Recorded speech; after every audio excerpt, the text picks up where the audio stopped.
generate exciting discoveries and innovative applications is one of NASA's core values. I wonder what percentage of NASA's data is classified. Can anyone answer that question?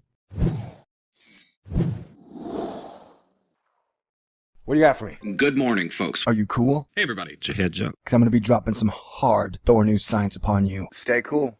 Hit the button, baby. Well, this is space. There's space all over the place. Hell yeah, we're flying now. This is a Thor News presentation. Thor News presents Party Dance Time. Well, this is interesting news, ladies and gentlemen. NASA, America's space agency, has decided to make public all scientific publications. Wow, that's neat. That's awfully nice of them. Our publicly funded space agency has decided to go public, asterisk, asterisk, asterisk. Right, this was posted August 21st, 2016. NASA has opened an online portal, making all scientific research it funds freely available to all. Asterisk, I don't get the feeling that classified stuff is going to be public, but we shall see. America's Space Agency has just launched a new web portal that hosts a treasure trove of scientific publications and digital data with free online access to the public. Science Alert reports the free online archive comes in response to a new NASA policy, which requires that any NASA-funded research articles in peer-reviewed journals be publicly accessible within 1 year of publication. A lot of times, that awesome science gets hidden behind paywalls, so even though you've already paid for the science, you gotta pay for the science again to read it, which is mildly confusing, but hey, that's modern capitalism and modern science. At NASA, we are celebrating this opportunity to extend access to our extensive portfolio of scientific and technical publications, said NASA Deputy Administrator Dave Newman. Through open access and innovation, we invite the global community to join us in exploring Earth, air, and space. The database is called PubSpace. It's where you can come on down, have a pint, and fill your brain with some wonderful NASA science, I guess. And the public can access NASA-funded research articles in it by searching for whatever they're interested in, or just by browsing all the NASA-funded papers. I wonder what's going to happen when I type in Planet X or Eris. I haven't taken a photo of Eris for like 10 years, which is fascinating. I'm very curious why NASA? What is wrong with Eris? What don't you want us to know? Making our research data easier to access will greatly magnify the impact of our research, said NASA Chief Scientist Ellen Stofan. As scientists and engineers, we work by building upon a foundation laid by others. Right now, there are some 861 research articles in the database. Wow, that's it? From like 50 years of NASA? Comes out to about 15 a year, maybe 17 a year. Right now, there are some 861 research articles in the database, and you can expect that number to keep rising as NASA-funded researchers get on board with the new policy. As you'd expect, there's an enormous spread of research already on offer, ranging from exercise routines to maintain health during long-duration space missions to the prospects for life on Titan. See, guys, I told you so. And the risk of miscarriage for flight attendants exposed to cosmic radiation. Oh man, that's sad. All of this is now free for researchers or anybody with an interest in science to check out and download. A welcome change from when much of the science was locked behind a paywall. Yeah, that's pretty lame, bro. But not all NASA-funded research can be found in the archive. Some data are excluded from the DMP policy. Patents, publications that contain material governed by personal privacy, export control, proprietary restrictions, or national security law or regulations, and other classified information are all exempt. Yeah, classified stuff, man. Classified stuff is not in PubSpace.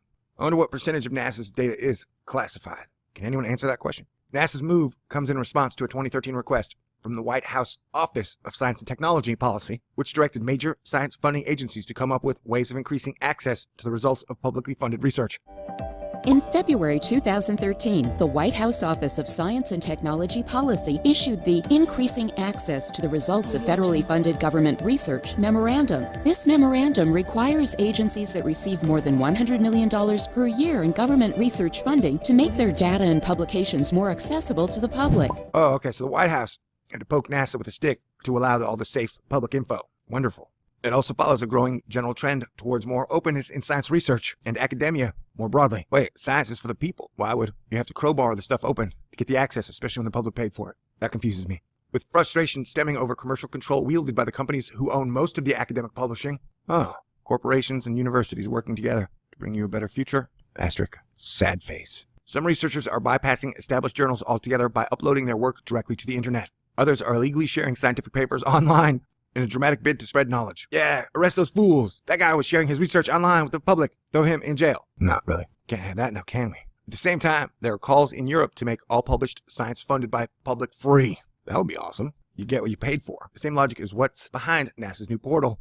And even the space agency itself could benefit from the initiative, which will help it keep track of the research it's funding more easily. This will be the first time that NASA's had all of their publications in one place. So we estimate what our publication rate is for the agency but this will actually be able to tell us what it is. What? But this will actually be able to tell us what it is, NASA's Deputy Chief Scientist Gail Allen told Samantha Hellinger at FedScoop. And we'll be able to show even further what we're doing with taxpayer dollars. Yeah, great. So the government told them to kind of at least open up a little to the public, and they did. They gave us a carrot. All right, let's gnaw down on it. Anybody got any salt and ranch dressing? I don't know why this doesn't have me too excited. That's too bad. Anyway, in next article, we'll go look at the pub space and see what they have to offer, and then try and figure out what isn't public. All right? God bless everyone.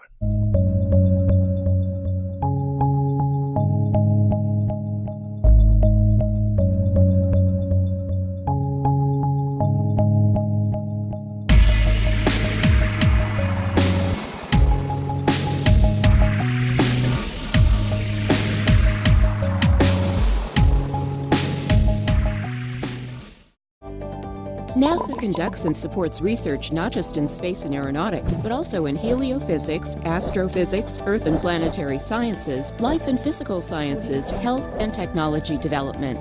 The agency has a long-standing history of sharing its data with research communities and private industry, as well as the general public. Promoting the full and open sharing of data in a way that can generate exciting discoveries and innovative applications is one of NASA's core values. I wonder what percentage of NASA's data is classified. Can anyone answer that question?